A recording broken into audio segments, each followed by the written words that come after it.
Hello. I want to take a few moments to review a CBS This Morning news segment telling about a man who was charged $540,842 for 14 weeks of kidney dialysis and the related treatment. This is a prime example of why healthcare should be removed from a free market society. When the guest on this segment responded to the ultimate question of why this process costs so much, she replied, "The price is based on what the market can bear." Here's the problem with free market healthcare. If this is a price based on the free market, then the market's based on those who can afford to pay the price, and that would be the super rich. An average person, even with Medicare and Advantage plans, if you can understand them, would not cover enough to keep the average middle class citizen from being financially devastated. If you want to understand what is wrong with our health care system, you need to look no farther than this man who could not afford the cost of this dialysis. I recently had surgery. I just asked about one charge of $1,500 where I paid $95 out of the $1,500. My insurance Advantage plan covered all but $95 that I paid. The insurance company paid the facility about $300 on this invoice, so the insurance company negotiated something like $1,000 discount. When I called and asked a customer service representative how the insurance company was able to secure $1,000 discount, no one at the insurance company could explain why a medical facility was willing to accept such a deep discount.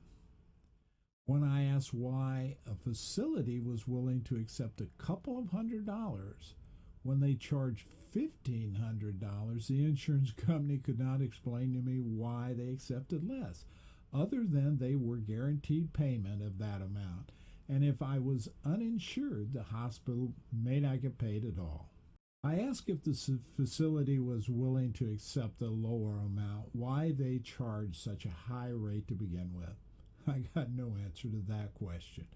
When I asked a doctor doing a home wellness visit for this insurance company as part of my insurance plan, he couldn't or wouldn't explain why.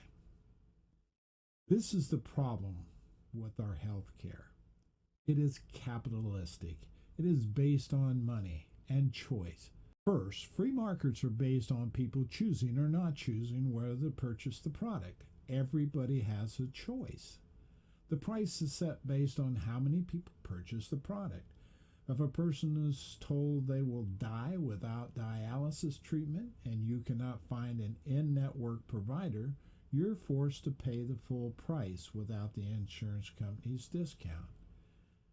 But even if they were provided an in-network provider, the cost of this treatment would still be around $250,000. Still unaffordable. So this patient who is not rich has a choice to either accept this cost or die. Healthcare is not a choice matter. No person should have to make that choice. This is what a lot of other developed societies have discovered and why they've switched to government-controlled healthcare. Free market healthcare is a capitalistic approach to providing healthcare. Capitalism is defined as making the most money you can for those who own the product. Providing quality and affordable health care for everyone is not the basic premise of free market health care.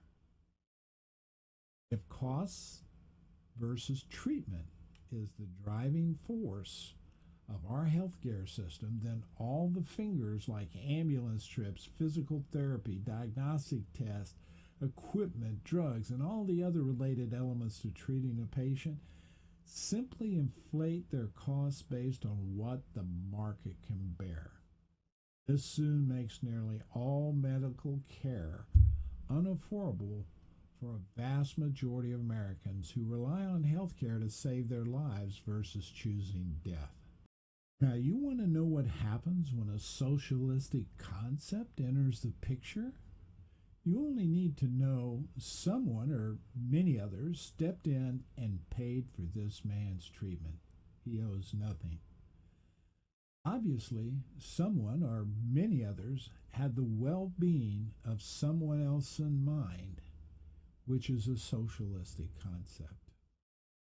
Another example that brings home this problem and why a low cost or free Medicare for all plan is needed are all the people who are crossing the Canadian border to buy a life saving insulin drug for $30 that they are charged $300 for in America. The problem with our healthcare system is not the doctor, nurses, technicians, researchers, or first responders. It is the corporations who hire these people. If I were president, I would pay for all doctors' education and require an amount of time in service as a doctor in a Medicare for all plan. That would also apply to all related people who enter the medical field as a profession. I would eliminate federal and state taxes for all these workers, but not for the corporations, just the medical workers. There are already doctors accepting less money than they invoice. We saw that in my problem. So they will not give up a lucrative position. Where would they go to practice? They still will make a lot better than an average salary. We pay for this by those who get super rich from the healthcare industry. Will they make less? Yeah. Will they leave the business? No. They will still be making considerable money. Also, where would they go? There is plenty of room for the government to contract insurance companies to administer the Medicare for All plan. Everyone benefits from this approach to our health care in America. So to summarize, people who are dying or seriously or just plain hurting really don't have a choice whether to purchase the product or not. Even if you have a good plan and you are healthy and young, if you had a serious accident, required an ongoing treatment, and took you out of the workplace, your only option is bankruptcy. So this is the year, this is the time to truly ask that potential problem analysis question. Am I financially stable enough to cover a $250,000 bill for 14 weeks of treatment? The answer is no. Then you need to vote for someone who is going to support Medicare for all and has your back.